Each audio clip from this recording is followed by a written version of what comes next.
Servus beieinander. Der Johann Barse ist da. Holunderzeit ist Biergartenzeit. Im Hintergrund hört es. Wir haben Musik da, aber ich koche für euch. Und was machen wir? Holunderküchel. Geht los mit dem Eiweiß. Eine Prise Salz ins Eiweiß, damit die Geschichte gut steht. Oh.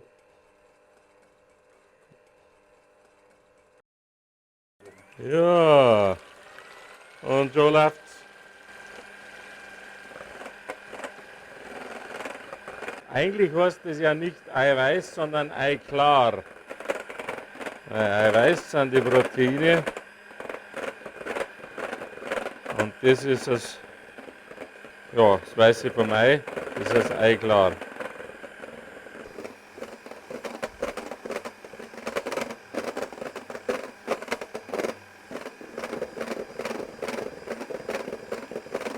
Und schon ist es soweit.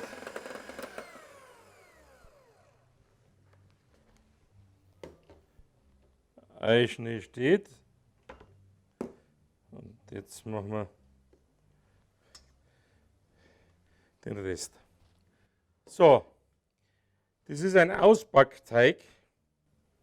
Eigentlich ist es eher eine Masse, aber man sagt Teig. Ich mache also speziell keinen Bierteig oder keinen Weinteig, weil es für mich den Geschmack, den feinen Geschmack von den Holunderblüten kaputt macht.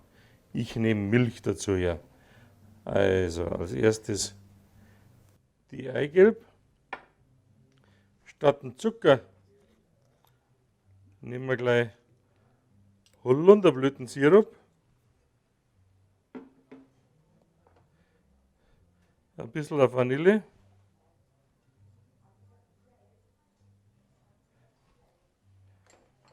Und Milch.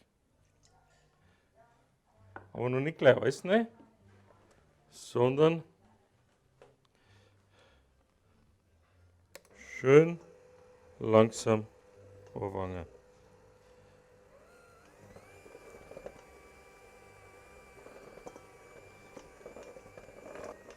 Alles zuerst glatt rühren.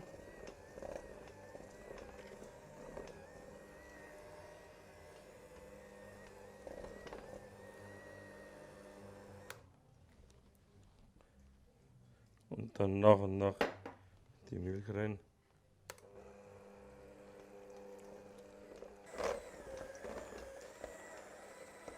So, und wenn dann keine Klumpen mehr drin sind,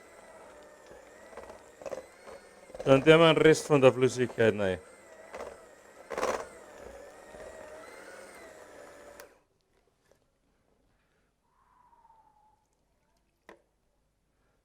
Jawohl.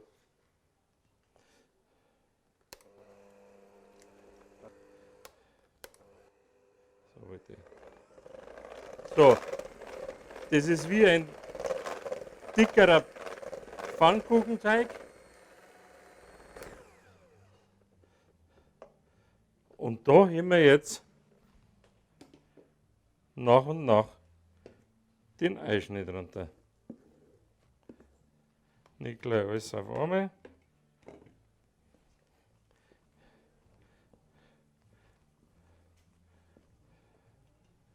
Dann wird es eine schöne, lockere Sache.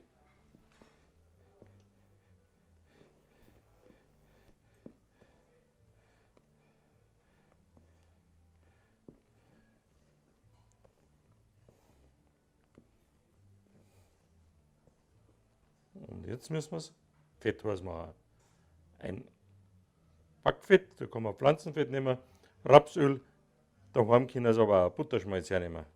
Geht wunderbar, schmeckt vielleicht sogar noch ein bisschen besser.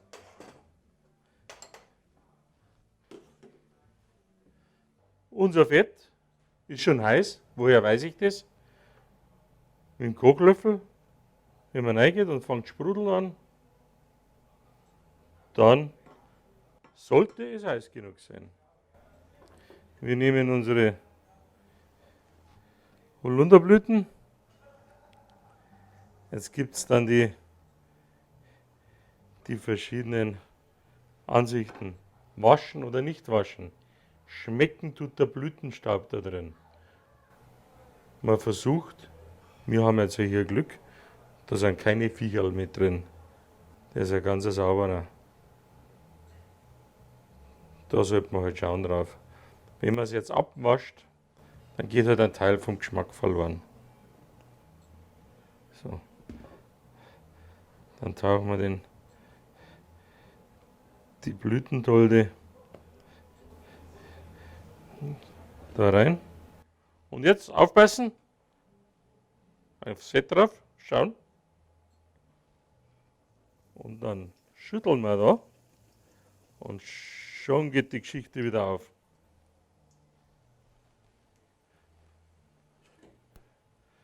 Jupp.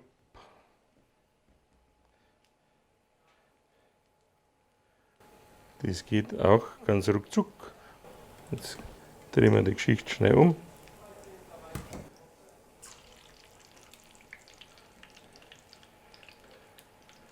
Jupp, wieder. So.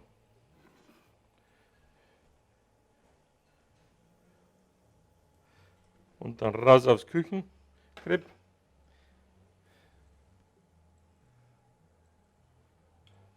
Abtropfen lassen. Und dann machen wir noch Puderzucker drauf. Schaut das nicht schön aus? Ein Vanilleeis dazu. Ah, wunderbar.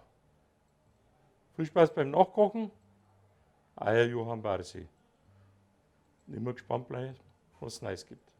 Servus, Bernhard.